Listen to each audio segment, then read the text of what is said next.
Hello, this is Matt from tracyandmatt.co.uk and for unboxings.com, and here I am looking at the Huawei U8800, or the IDEOS X5 as it's otherwise known. This is actually a revisit of this product because the earlier review or video that we had of the U8800 was of a pre-release version of the handset, which actually did have some problems. So if you have seen our earlier video, you'll know that we had some problems with the Wi-Fi on the earlier version, and that was entirely because it was a pre-release beta version of the handset. So now we have the full proper retail version. We're back to have a bit more of a look at it, so we're gonna do an unbox for you as well for completeness and take a little look at the handset. So handset is immediately on top. As you can see, it's now branded with the X5 logo on the back, which I don't believe that the pre-release one was. And it obviously says with Google on the back too. I'm going to come back to that in a second though, just to take a look at the other accessories that we have inside the box. So we have warranty card and what looks to be like a getting started guide and various other bits and pieces. Little manual there. You'll notice that all of this is not in English. I'm actually not 100% sure what language that is in, so forgive my ignorance there, but manuals there. This has actually come to me from overseas as a sample. Clearly, if you buy it in the UK, you would expect to have that with UK manuals.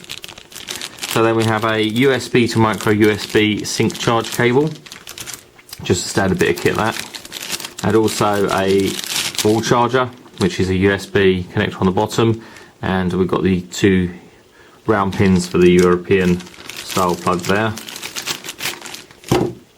Then there is a wired headset sporting a full pole 3.5mm jack on one end, a length cable, then an inline microphone with a push button which is really small, and then the headphones themselves, which are okay. They're nothing to write home about. They feel quite weighty, and what they sound like, well, I've no idea at this moment, but I'm sure anybody that wants to use this for music will not be using the wired headset that comes with it, but will be using their own decent headphones. Last of all, we have the battery. Move the box out of the way, and it is a 1500 milliamp hour battery. So again, quite large. Seems to be that a lot of these devices of late are coming with a 1500 milliamp hour battery, and they all seem to be fairly similar in size. So I guess that's where everything's going at the moment. So let's take a look at the handset itself. On the front we have a 3.8-inch display, 480 by 800 pixels, large loudspeaker on the top, and underneath with 4 touch sensitive buttons for back, menu, home and search, which is pretty typical of an Android powered handset. We have a screen protector on the front, which I shall just peel off because it's already scratched. So that gives us a bit better view of the handset there. Around the outside there is this sort of chrome or very dark metal polished around the outside as an accent. On the left hand side, up and down volume control rocker. On the bottom, a little hole for the microphone, and then the micro USB sync charge connector. Right hand side is completely clean, nothing at all on the right hand side, no camera button. On the top, the 3.5mm headphone socket for using the wired headset that's supplied, or indeed your own headphones, and then the power button just next to that. On the back, a 5 megapixel autofocus camera with LED flash and a little loudspeaker grill next to that. And as I say, now says IDEOS X5 on the back. Sort of a matte finish to the back, plastic cover, and that's a very plastic battery door. Inside you have a 2 gig micro SDHC memory card, but that will support up to 32 gig memory cards. This has only got 2 gig supplied. What it comes with in the UK under retail, I don't know. I think it will depend on where you buy it from, and if you get it from a retailer, or SIM free, or if you buy it on contract. I'm sure that's going to vary as to how much memory you get there, but it will support up to 32 gig, although I've only got 2 here. Space there for the SIM card, which just slides underneath. It does require removal of the battery to get to the SIM card, and then the battery pops into the cavity on the back there. Back cover then snaps on like so. There we go. It's reasonably secure once it's in place, and then we can power up. And there we go, IDEOS logo immediately on front. While that's powering up, rundown spec. It's quad band for GSM and dual band for HSDPA, so it'll work pretty much wherever you take it throughout the world. Some places won't work with the 3G because really do need a tri-band for 3G, but it work most places. Size 120 millimeters from top to bottom, 62 millimeters wide, and 11.6 at the thickest point. Doesn't seem very heavy. I've got no listed weight.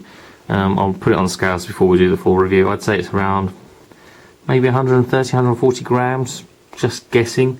Let's say I'll put that in the review. 480 by 800 pixel display, which is 3.8 inch. It is a capacitive touchscreen, but it's a standard TFT display, nothing like AMOLED or anything like that. Standard LCD. We have Wi-Fi supporting 802.11b and G and N standards, which is again decent. Wi-Fi, the Bluetooth 2.1 with A2DP support. Geotagging is supported through the camera because we do have built-in GPS, and also 720p video recording through the camera. This is Android 2.2 Froyo, and it has an 800 MHz Scorpion processor, 512 meg of RAM and 512 meg of ROM. I think that covers most of the things there. We'll just literally allow this to start up. We're going to skip learning about the X5, and then we're going to connect to the Wi-Fi. Set to automatic. Didn't connect to Wi-Fi. Maybe I clicked the wrong button there. So let's go in and turn on the Wi-Fi first.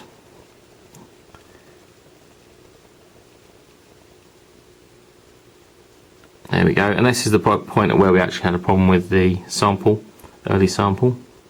So we'll go ahead and connect to a Wi-Fi network. Before I do that, you can see we have Swipe installed here, so that we can actually, if you've never seen Swipe before, it's a key entry method. We've got some videos of that on site if you wanted to have a look at that.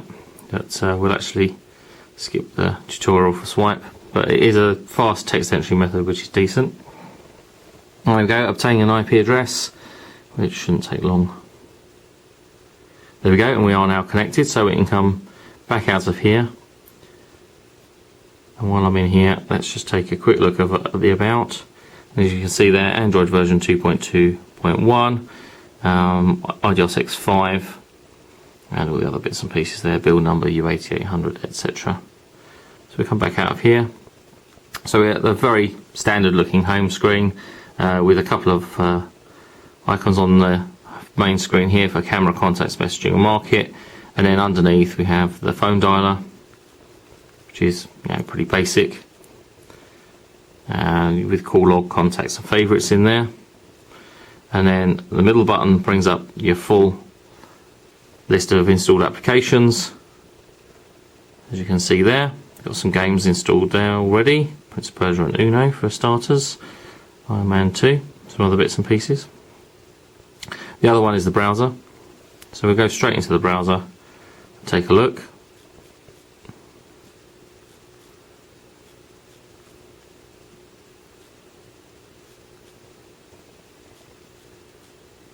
There we go.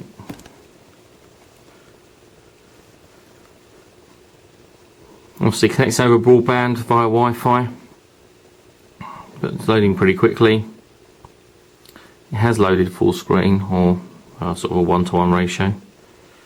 Should be able to use 2 fingers to zoom out and see the full page. Not rendering quite as quickly as some other handsets we've seen of late.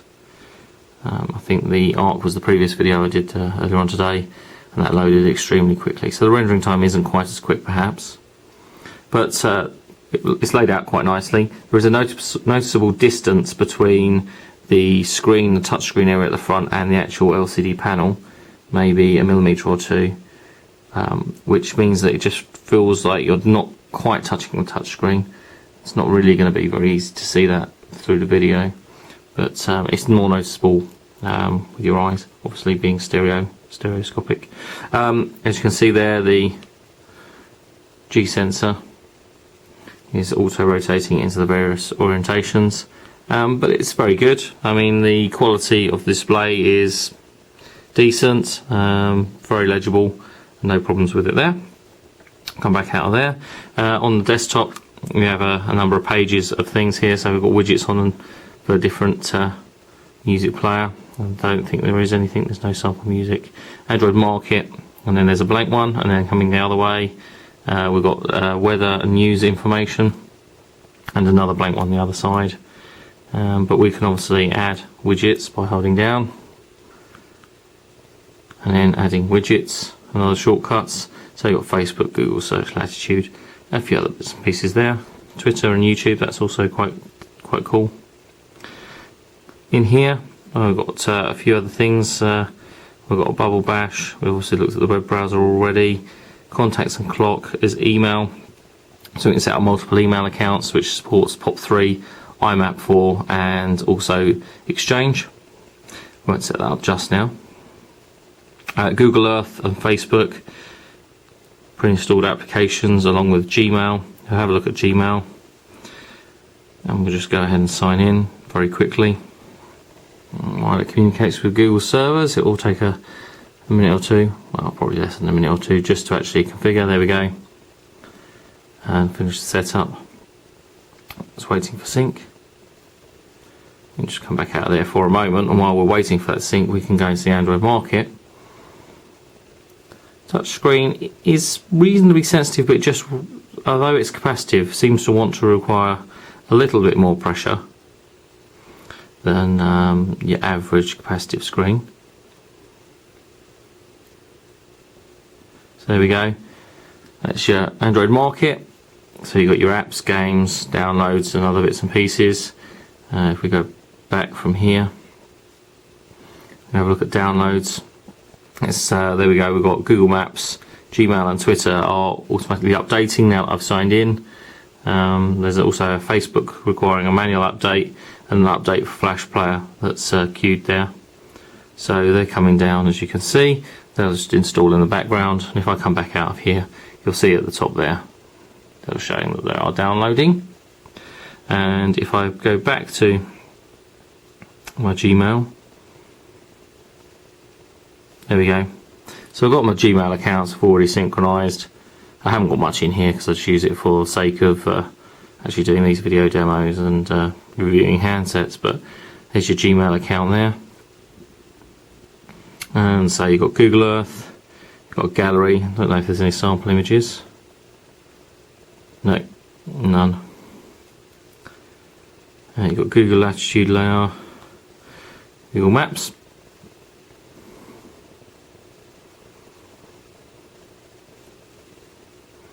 Which is actually one of the things that was updating anyway. Wait for location again. I do the recording indoors, but I still picked up my location, so that's pretty cool.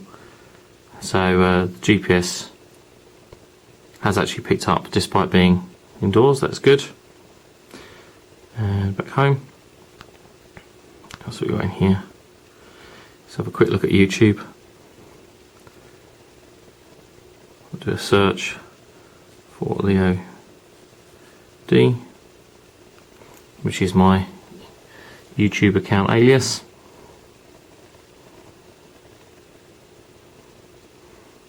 There we go, we've got some of my videos loading up just there, and let's just see how quickly this one buffers.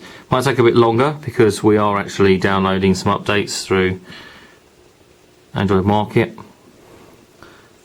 Well, didn't really take any appreciable difference in time despite that, so we can play and pause. The buffering time was very quick. It plays in the window quite happily there, or if I was to rotate the handset, everyone, this is Matt from Tracy and Matt. It does full screen. And for unboxings.com, and here I have the Dell Streak. Okay. So you get the idea of that. That's again it's a fairly standard thing, but it's good to see it actually in action and see how long it takes to actually to start playing. Documents to go and file manager, some other bits and pieces on here. Twitter is a standard Android application. Again, is Facebook. So that's a quick look at the Huawei U80-800 or the IDEOS X5. We'll have a full review for you over the next couple of weeks. So I'm going to be using the handset as one of my additional handsets and have a full review for you. In the meantime, if you want to follow us on Twitter, it's twitter.com/TracyandMatt, or on Facebook, facebook.com/tracyandmatt.co.uk. Don't forget, if you want to ask us any questions, please do so.